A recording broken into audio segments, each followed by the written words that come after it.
Hey guys, Aerosol here. Today I'm going to be talking about um, the whole Mesa-Boogie and Gibson, and is some people are saying it's the death of Mesa-Boogie. Some of those hardcore Mesa-Boogie fans are saying that. Some hardcore, some hardcore Gibson fans are saying, "Oh, Gibson's making the same mistake again," where they bought out companies and killed them, and he's not killed them, but like I think you know what I mean.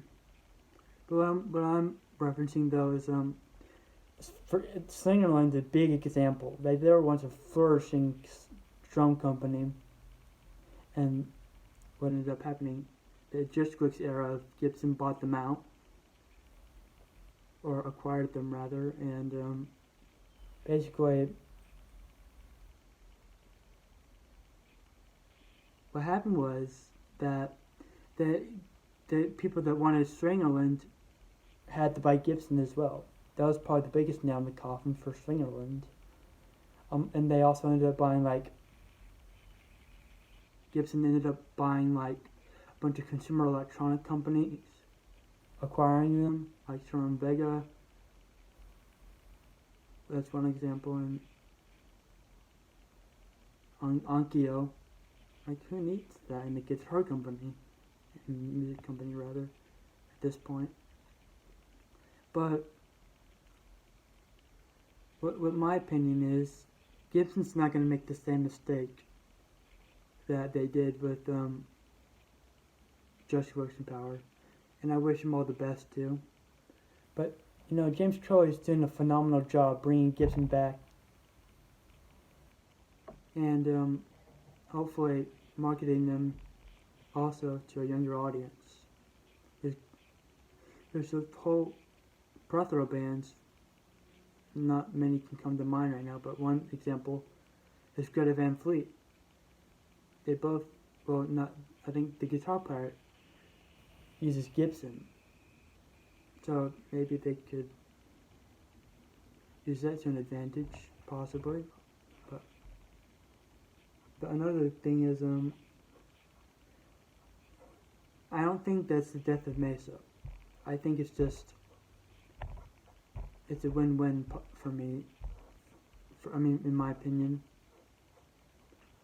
like Gibson needs people. The Gibson fans are saying, is Gibson amps coming back? I honestly don't know, and I don't want to speculate. But to be honest, maybe. I just think that Mesa maybe will use some of their amps to market as Gibson and make possibly maybe the Gibson Gold Tone or something. Maybe, and I'm not speculating, but I'm just possibly. It's a speculation, but not. I'm not. It's not one of those. It's not one of those controversial conspiracy theories. But I like to see this in a positive light. Back when Justice was in power, there's no telling what he would do next. James Troy has a little bit more of a background. He plays guitar himself. He has a few Gibsons. He probably knows a little bit more about the guitar than Joseph did, because Joseph was a Harvard graduate, for God's sake. He was a business student at Harvard. And I don't think he could even play the guitar. But now that James Troy is empowered, he brought Gibson back into custom shop back. He brought that good craftsmanship back, the quality control of the department as well. He did that stuff with the aging. I can't remember that branch name, but it's just I'll leave the name down below. He he did some stuff with Epiphone. He's doing some stuff with Kramer as we speak. He's doing some new stuff with Gibson and Epiphone, and KRK as well. And I'm on board with KRK. I mean, they're good speakers. So, just as long as they don't do what they did with them buying all those consumer electronics companies, which I know they're not going to make that same mistake again. Just as long as they don't do that, this is a win-win. Because worst case scenario, it's just going to be, the worst case scenario is not a bad scenario. Basically, the worst case scenario is that Gibson will have a little say in the company, but not that much. And that's what I'm speculating. That's the worst case scenario.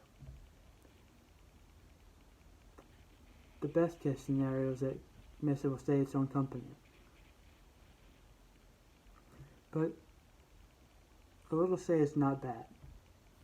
That's my opinion. And people should stop worrying that Gibson's making the same mistake, or that Mesa fans should stop worrying that Mesa's dead, and that we should save our Mesas. That's not going to be a problem. They're probably gaining value, like what happens with most companies. Like what happened with CBS when they bought Fender, or when CMI combined with Norton to become Norlin, CMI of Gibson, and those type of Cartney guitars and Gibson are probably the most valuable guitars ever. Same with the Leo Fender era Fender. So there's nothing to worry about. Like, comment, subscribe, hit that notification button. See you guys later.